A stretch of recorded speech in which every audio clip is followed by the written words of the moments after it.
Si l'on reprend le symbolisme de la croix et que l'on regarde l'axe vertical comme la voie ascensionnelle, spirituelle et rédemptrice qui mène à l'éveil spirituel, alors on peut considérer que les êtres qui sont parvenus à rejoindre son extrémité supérieure sont des libérés vivants.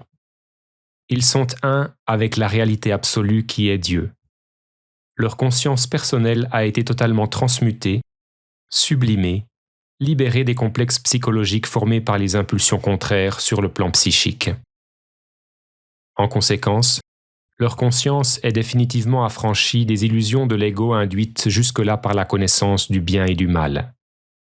Elle demeure éternellement dans un état d'équanimité parfaite qui représente l'état de perfection ultime à atteindre d'après l'enseignement du Bouddha.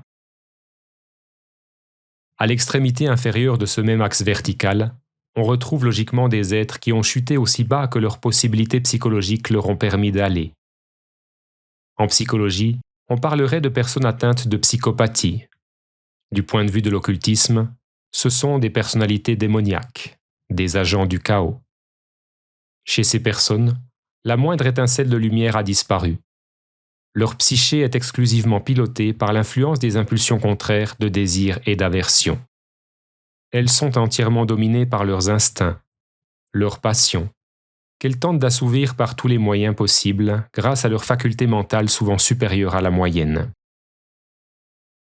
Leurs pensées et leurs actes sont orientés dans un seul objectif, servir leurs intérêts, uniquement.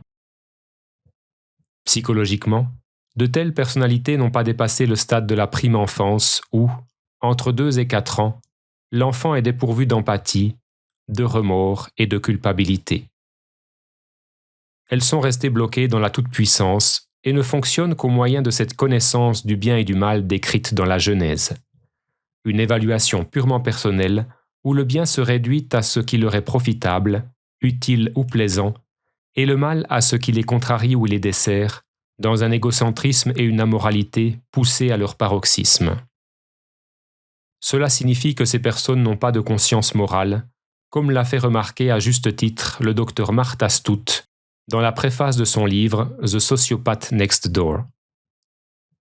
Un individu sur 25 environ est une personne sociopathe ou psychopathe, ce qui se traduit essentiellement par une absence de conscience. Leur problème n'est pas une incapacité à distinguer le bien du mal. C'est plutôt que cette distinction n'a aucune influence sur leur comportement. La différence intellectuelle entre le vrai et le faux ne fait pas retentir chez eux les sirènes émotionnelles ou autres craintes de Dieu que nous pouvons connaître. En l'absence de ce zeste de culpabilité ou de remords, une personne sur 25 peut se permettre de faire n'importe quoi. Il y a aujourd'hui toute une littérature qui s'intéresse à ce profil psychologique particulièrement toxique et destructeur, en rapport avec la personnalité dite perverse narcissique. L'épineuse question de la perversion narcissique et de la psychopathie sera développée dans de futures lettres.